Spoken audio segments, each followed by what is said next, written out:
नमस्कार दोस्तों, धर्म रहस्य चैनल में आप सभी का एक बार फिर से स्वागत है। कई लोगों के यह प्रश्न थे कि हम लोग जब दैनिक पूजा करते हैं तो उस वक्त कौन से सामान्य मंत्रों का अवश्य ही जाप करें जिससे हमें सभी प्रकार के कल्याण। तो यह एक सार्वजनिक वीडियो होगा जिसमें उन मंत्रों को जो कि बहुत सरल हैं और अपनी नित्य पूजा में हर व्यक्ति को शामिल करना चाहिए। हालांकि सभी को सारे मंत्र पढ़ने की भी आवश्यकता नहीं है, लेकिन कोई माता जी को ज्यादा भक्ति करता है उनकी, कोई भगवान शिव की, कोई भगवान राम की, विष्णु भगवान की, तो ऐसी स्थिति में हमारे लिए जो कॉमन यानी कि सामान्य रूप से जो मंत्र हैं जिनको अपनी दैनिक पूजा में यानी नित्य पूजा में इनको शामिल करना चाहिए, उन मंत्रों के विषय में आज हम लोग जानेंगे और समझेंगे कि इन मंत्रों के माध्यम से कैसे सहज रूप में कल्याण को प्राप्त किया जा सकता है। तो जैसे कि सब लोग जानते हैं कि भगवान गणेश से ही हमें साधना की शुरुआत करनी चाहिए। उनकी कृपा के बिना हम कभी भी सफल नहीं हो सकते हैं। तो अगर आपको सरल मंत्र आता है तो ओम गंग गणपतये नमः, ओम गणेशाय नमः, यह मंत्र का जाप कर सकते हैं। अन्यथा छोटा सा स्तोत्र है जिसको पढ़ते हैं ओम गजाननम भूतगणादिसेवितं कपित्थजम्बोश्च फलचारुभक्षणम् उमासुतं शोकविनाशकारकं नमामि विघ्नेश्वर पादपंकजम्। अर्थात आपका मुख हाथी का है तथा भूतों के गण आपकी सेवा में करते रहते हैं। आप अपने मन भाते फल सेब इत्यादि चीजें खाते हैं। आप उमा के पुत्र हैं, सारे शोकों का विनाश करने वाले हैं। आपके चरण कमलों में प्रणाम करता हूँ। इस प्रकार भगवान गणेश की स्तुति आप करते हैं और अद्भुत लाभ आपको प्राप्त होता है। शुरुआत के लिए सबसे पहले भगवान गणेश की स्तुति करनी चाहिए। दूसरा मंत्र है भगवान शिव से संबंधित, जिसको हम ओम नमः शिवाय कहते हैं, या फिर आप भगवान शिव के महामृत्युंजय मंत्र ओम त्र्यंबकम यजामहे सुगंधिम पुष्टिवर्धनम उर्वारुकमिव बंधनान् मृत्युर्मुक्षीय मामृतात् को पढ़ सकते हैं। या फिर स्तोत्र जैसे कि अभी हमने पढ़ा था, बहुत ही सुंदर स्तोत्र है कर्पूर गौरम करुणावतारम संसार सारम भुजगेंद्रहारम सदा वसंतम हृदयारविंदे भवम भवानी सहितम नमामि। इसका अर्थ है जो कपूर जैसे गौर वाले, यानी जैसे कपूर बहुत श्वेत होता है उसी तरह उनका रंग है, करुणा के अवतार हैं, संसार के सार हैं, भुजंगों का हार अर्थात जो सांप है उनको धारण करने वाले हैं। वे भगवान शिव माता भवानी सहित मेरे हृदय में सदैव निवास करें, उनको सदैव वंदन में करता हूँ। तो भगवान शिव की इसी प्रकार वंदना की जाती है और उनकी वंदना में माता पार्वती को भी सम्मिलित अवश्य करना चाहिए। अब बात करते हैं माता भगवती की। तो कुछ लोग जैसा उनका गुरु मंत्र होता है उसके हिसाब से जाप करते हैं। अलग अलग मंत्र माता के हैं, अलग अलग गुरुओं से प्राप्त होते हैं। तो जो मेरा गुरु मंत्र है उसका जाप आप कीजिए, अनिवार्य है। अन्यथा इसके अलावा भी अगर आप माता के अन्य श्लोकों के माध्यम से उनका जाप करते हैं, जो प्रसिद्ध मंत्र है वो इस प्रकार है ओम जयंती मंगला काली भद्रकाली कपालिनी दुर्गा क्षमा शिवा धात्री स्वाहा स्वधा नमोस्तुते। मतलब जयंती मंगला काली भद्रकाली कपालिनी दुर्गा क्षमा शिवा धात्री और स्वधा, इन सब नामों से आप प्रसिद्ध हैं माता। मैं आपको आपके इन नामों से नमस्कार करता हूँ। इसके अलावा एक प्रसिद्ध मंत्र और है इसी प्रकार सर्व मंगल मांगल्ये शिवे सर्वार्थ साधिके शरण्ये त्र्यंबके गौरी नारायणी नमोस्तुते। मतलब माता नारायणी तुम सब प्रकार से सभी का मंगल करने वाली मंगलमयी हो, कल्याण दायिनी भगवान शिव की शक्ति शिवा हो, सब पुरुषार्थों को सिद्ध करने वाली शरणागत वत्सला तीन नेत्रों वाली माता गौरी हो। हे माँ दुर्गा, मैं आपके चरणों में नमस्कार करता हूँ। इसी प्रकार एक मंत्र आता है जिसमें हम लोग ये मानते हैं कि हमारे माता पिता आप ही हैं, आप ही हमारे सखा हैं, और वह प्रसिद्ध मंत्र है त्वमेव माता च पिता त्वमेव त्वमेव बन्धुश्च सखा त्वमेव, त्वमेव विद्या द्रविणं त्वमेव, त्वमेव सर्वं मम देव देव। मतलब प्रभु आप मेरी माता हैं, आप ही मेरे पिता हैं, आप ही मेरे बंधुवर हैं, आप ही मेरे सखा हैं, आप ही मेरी विद्या हैं, आप ही मेरे देवता हैं, इसलिए हे प्रभु मैं आपको नमस्कार करता हूँ। इसी प्रकार एक मूल मंत्र आता है माता का, भगवती का, जिसमें हम उनके मूल स्वरूप अर्थात मातृ स्वरूप की वंदना करते हैं। आप देवी सूक्त पढ़ेंगे, उसमें यह मंत्र मिलता है। मंत्र है या देवी सर्वभूतेषु मातृ रूपेण संस्थिता नमस्तस्यै नमस्तस्यै नमस्तस्यै नमो नमः। अर्थात जो देवी सब प्राणियों में माता स्वरूप में स्थित है उनको नमस्कार है, उनको नमस्कार है, उनको बारंबार नमस्कार है, क्योंकि माँ के स्वरूप में जगत में हर जीव की कोई ना कोई माता है। तो जो माता का जो स्वरूप है वो जो दिखाई पड़ता है वह इन्हीं के कारण दिखाई पड़ता है।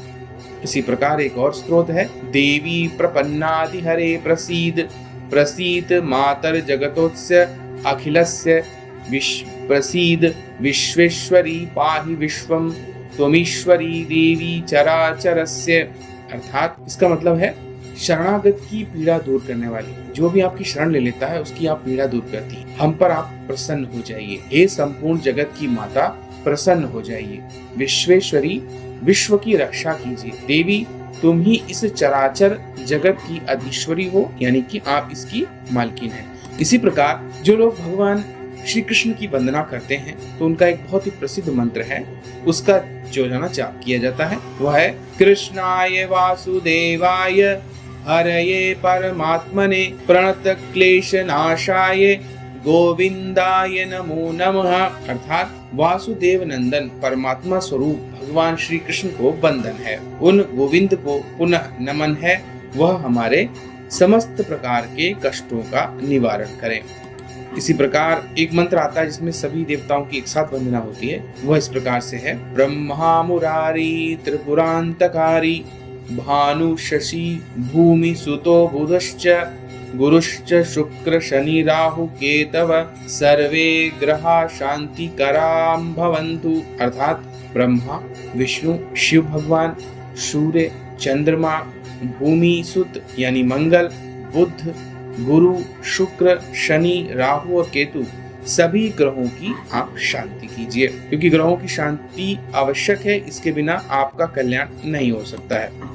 इसी प्रकार बहुत ही सुंदर एक श्लोक आता है भगवान राम का, जिसको लोग पढ़ते हैं, नीलम भुजश्याम कोमलांगम सीता समारोह पितवाम भागम पाणो महासाय चुचारु चापम नमामि रामम रघुवंशनाथम। अर्थात नील कमल के समान श्यामल सुंदर सांवले कोमल अंग वाले, जिनकी बाईं ओर माता सीता विराजमान है और दृश्य को और भी सुशोभित कर रही हैं, जिनके दोनों हाथों में अमोघ धनुष और बाण, इस प्रिय छवि को हम लोग निहारते हैं। उन रघुकुल नंदन शिरोमणि को हम नमस्कार करते हैं। इस प्रकार हम भगवान राम को यहाँ पर प्रणाम करते हैं। तो यहाँ पर इनका प्रणाम किया जाएगा। इसी प्रकार अगर बात की गई है भगवान राम की, तो निश्चित रूप से हमें हनुमान जी का भी नाम लेना चाहिए, और उनका प्रसिद्ध मंत्र है इस प्रकार, मनोजवम मारुत तुल्य वेगम जितेंद्रियम बुद्धिमतां वरिष्ठम वातात्मजं वानर युद्ध मुख्यम श्रीरामदूतम शरणम प्रपद्ये। अर्थात मन जैसी स्फूर्ति और वायु जैसी वेग वाले परम बुद्धिमान इंद्रिय निग्रही वानरपति वायुपुत्र हनुमान जी की मैं शरण लेता हूँ। मैं हनुमान जी को आप इस प्रकार अवश्य जपें। जब भी भगवान का नाम लें तो निश्चित रूप से हनुमान जी का जाप अवश्य करना चाहिए। इसी प्रकार हम भगवान विष्णु का जो वंदन करते हैं, उनका प्रसिद्ध मंत्र है, स्त्रोत है इस प्रकार से, शांताकारं भुजंग शयनम पद्मनाभं सुरेशम विश्वाधारं गगन सदृशम मेघवर्णं शुभांगमं लक्ष्मीकांतं कमलनयनं योगिर्भिध्यानं गम्यनं वंदे विष्णु भवभयहरं सर्वलोकैकनाथं।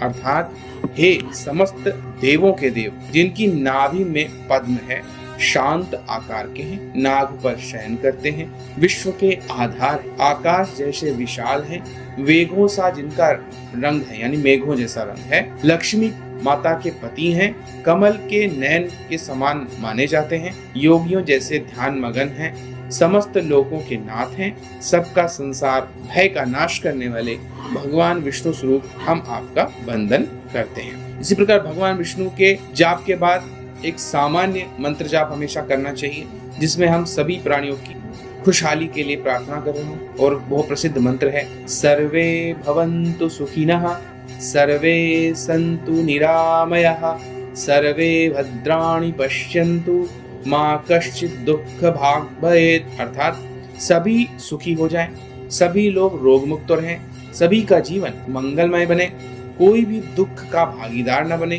भगवान हमें ऐसा वरदान दीजिए। इसी प्रकार से भगवान विष्णु का एक बड़ा मंत्र है जो हर जगह लगभग पुकारा जाता है, गाया जाता है। वह इस प्रकार से है, मंगलम भगवान विष्णु मंगलम गरुड़ध्वजः मंगलम पुंडरीकाक्ष मंगलाय तनोहरि। इसका मतलब होता है भगवान विष्णु मंगल हो, जिनके ध्वज में गरुड़ है उसका मंगल हो, जिसके कमल जैसे नेत्र हैं उनका मंगल हो, उस प्रभु हरि का मंगलमय हो, अर्थात सबका मंगलमय हो। यह प्रार्थना इस मंत्र के माध्यम से की जाती है।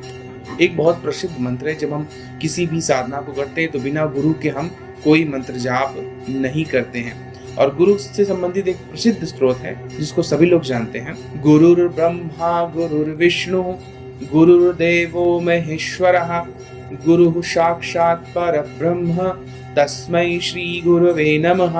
इसका मतलब होता है कि वह गुरु ही हमारा ब्रह्मा है, गुरु ही हमारा विष्णु है, गुरु ही भगवान शंकर हैं, गुरु ही साक्षात परब्रह्म है। ऐसे गुरु को मैं प्रणाम करता हूँ। इसी प्रकार जब हम वंदना करते हैं तो यह मंत्र भी कई लोग अवश्य पढ़ते हैं। ध्याये नित्य महेशम रजत गिरिनिभम चारुर चंद्रम वतंसम रत्नाकल्पोज्ज्वल लांगम परशु मृगवराभिति हस्तम प्रसन्नम पद्मासीनम समन्तात स्तुततम मरणग्रो व्याघ्रकृतिं वासनम विश्वध्याम विश्ववंदम निखिल भयहर पंचवक्त्रम त्रिनेत्रम। अर्थात यहाँ पे भगवान शिव की वंदना की गई है। पंचमुखी हैं वो, त्रिनेत्रधारी हैं, चांदी की तरह तेजोमयी हैं, चंद्र को सिर पर धारण करने वाले हैं, जिनके अंग अंग रत्न आभूषणों से दमक रहे हैं, चारों हाथों में परुष मृग वर और अभय मुद्रा है, मुखमंडल पर आनंद प्रकट होता है, पद्मासन पर विराजित हैं, सारे देव जिनकी वंदना करते हैं, बाघ की खाल को धारण करने वाले, सृष्टि के मूल रचनाकार मैं महेश्वर प्रभु का ध्यान करता हूँ। तो आपने यहाँ पे जाना कि ये कुछ सामान्य मंत्र हैं जो आपको अपनी रोजाना की पूजा में अवश्य ही शामिल करने चाहिए। ऐसा इसलिए है क्योंकि इसके माध्यम से हमारी समस्त प्रकार की जो मूल वंदनाएं हैं वह कंप्लीट हो जाती हैं। हालांकि सभी जानते हैं कि अगर एक माता पराशक्ति की साधना की जाए तो सभी देवी देवताओं की साधना हो जाती है, लेकिन जो लोग यह नहीं जानते हैं और अलग अलग मतों से आते हैं तो उनके लिए यही है कि आप इन मुख्य मुख्य मंत्रों को अवश्य ही अपनी दैनिक पूजा में शामिल कीजिए, ताकि आप कल्याण के भागी हों और ईश्वर की कृपा आपको लगातार मिलती रहे। आशा करता हूँ आज का वीडियो आप लोगों को पसंद आया होगा। आप सभी का दिन मंगलमय हो। जय मां पराशक्ति।